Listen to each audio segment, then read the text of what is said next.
तो हम पढ़ेंगे कार्बन की सर्वोत्मुखी प्रकृति। विभिन्न तत्वों एवं यौगिकों में हमने इलेक्ट्रॉनों की साझेदारी द्वारा सहसंयोजी आबंध का निर्माण देखा।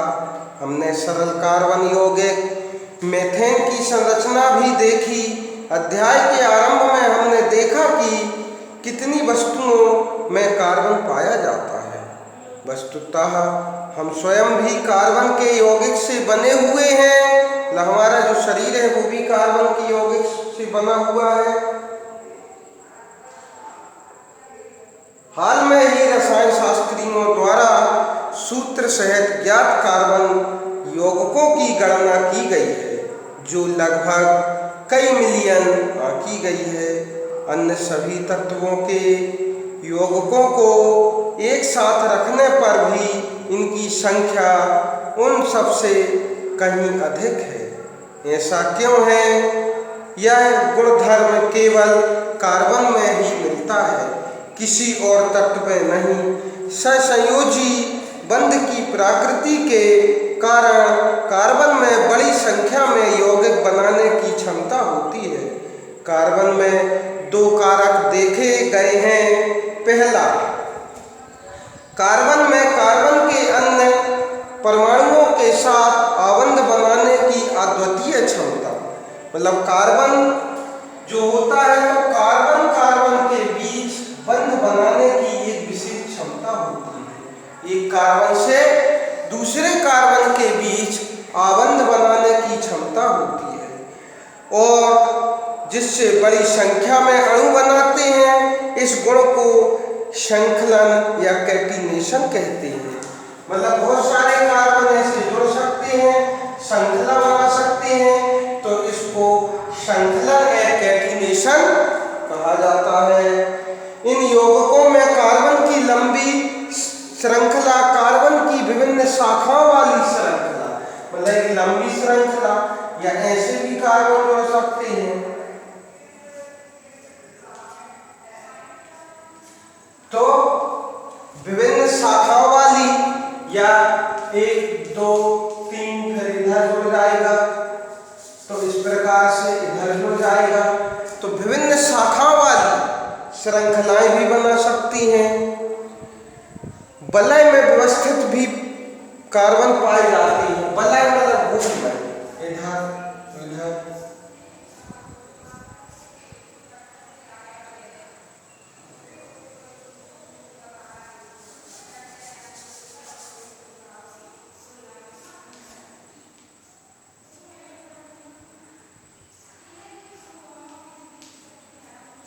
तो इस प्रकार से वलय मतलब गोल रिंग में भी बना सकते हैं। कार्बन के एक परमाणु द्वि अथवा तिर आबंध से जुड़े हो सकते हैं। और कार्बन के जो परमाणु होते हैं उनके बीच में एक आबंध भी, 2 आबंध या 3 आबंध हो सकते हैं। सिंगल बंध, डबल बंध, ट्रिपल बंध, मतलब 3 प्रकार के कार्बन जुड़ सकते हैं, जिसके बीच में एक आबंध, द्विआबंध या त्रिआबंध, मतलब 3 प्रकार के बंध हो सकते हैं। कार्बन परमाणुओं के बीच केवल एक आबंध से जुड़े कार्बन यौगिक को संतृप्ति यौगिक कहलाती है। और कार्बन के बीच कार्बन में जिसमें एक सिंगल बंध पाया जाता है, तो इस प्रकार के यौगिक को संतृप्ति यौगिक कहते हैं। ऐसे यौगिक जिनमें कार्बन कार्बन के बीच सिंगल एकल बंध पाया जाता है, तो उस यौगिक को संतृप्ति यौगिक कहते हैं। जिसमें सिंगल बंध पाया जाएगा वो संतृप्ति यौगिक कहलाते हैं। फिर जिनमें द्वि या 3 मतलब 2 या 3 बंध पाए जाते हैं वो असंतृप्ति यौगिक कहलाते हैं। जिनमें 2 या 3 आबंध पाए जाते हैं वो असंतृप्त यौगिक कहलाते हैं।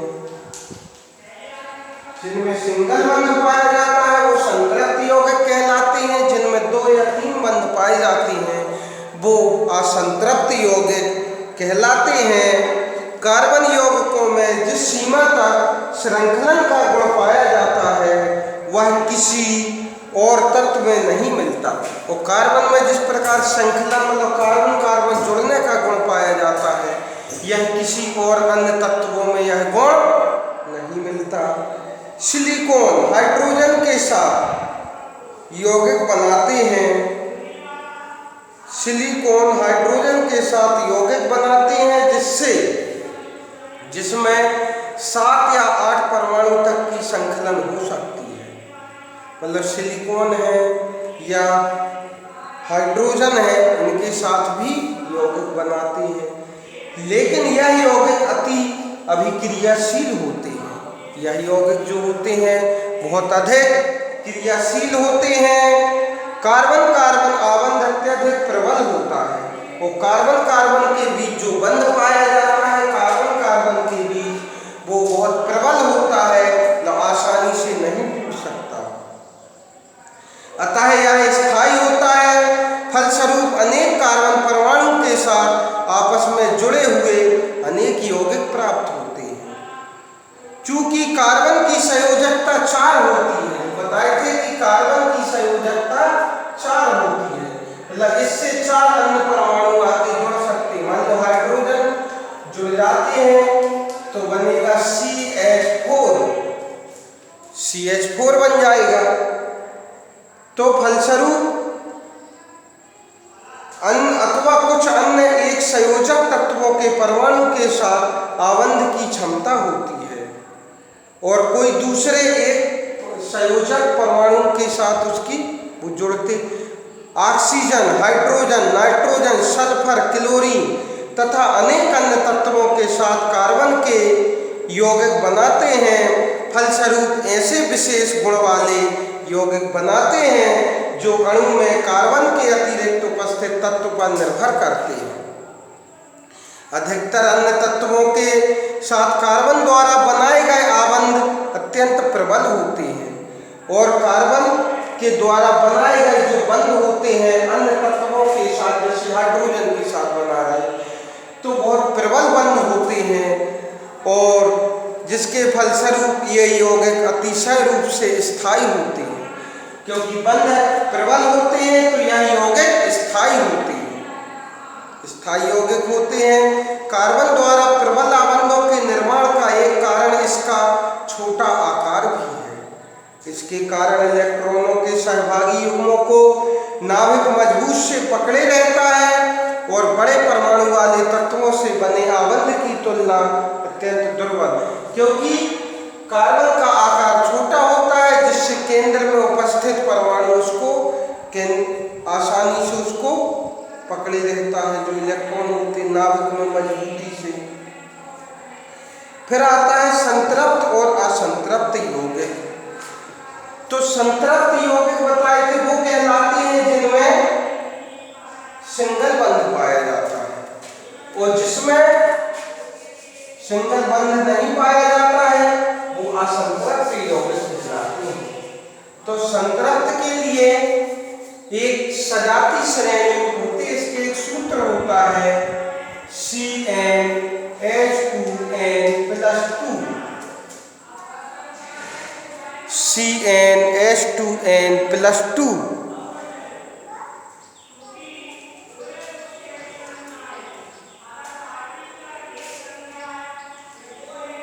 है, इसको बोला जाएगा कि संतृप्त कहलाएगा। इससे जो भी यौगिक बनेंगे संतृप्त यौगिक बनेंगे और यह एल्केन श्रेणी कहलाती है, एल्केन। फिर इसके बाद दूसरी आती है एल्काइन।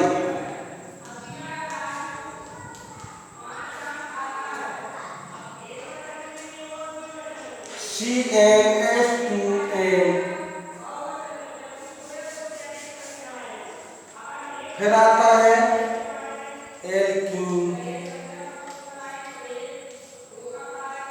CnH2n-2। तो इस प्रकार से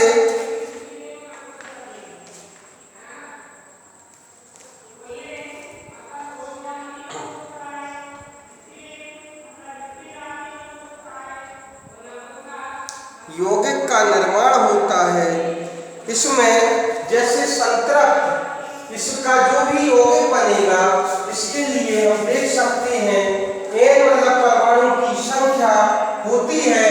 यदि n के स्थान पे मतलब 1 2 3 4 5 डैश हो सकती है, तो इसमें कितने परमाणु इधर रखे जाते हैं। यदि C n मतलब 1 H इधर 2 इधर 1 गुणे +2, तो 2 एकम 2 2 4 CH4। अब इसको तो इसकी संरचना यदि देखी जाती है तो इसके चारों परमाणु, इनके चारों के बीच सिंगल बंध पाया जाता है, इसलिए यह संतृप्त यौगिक है। और भी इससे अपन बना सकते हैं कि C2H 2 गुणे 2 +2, 2 दूनी 4 2 6। फिर इसकी संरचना भी देखी जाएगी, 1 और 1 2 कार्बन,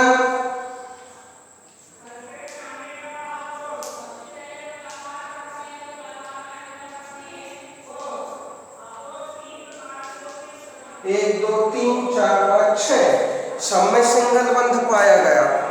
तो इस प्रकार से जो यौगिक बनते हैं वो संतृप्त यौगिक कहलाते हैं और सबके नाम अलग अलग बदलते जाएंगे। तो एक कार्बन जब रहता है तो वो कहलाएगा, जैसे एल्केन है तो एथेन, ठीक है। फिर एक कार्बन, ठीक है, मिथ, 2 कार्बन एथ, methane ethane propane butane pentane hexane heptane octane नोनेन Deka, 10 carbon तक डेका बोला जाता है।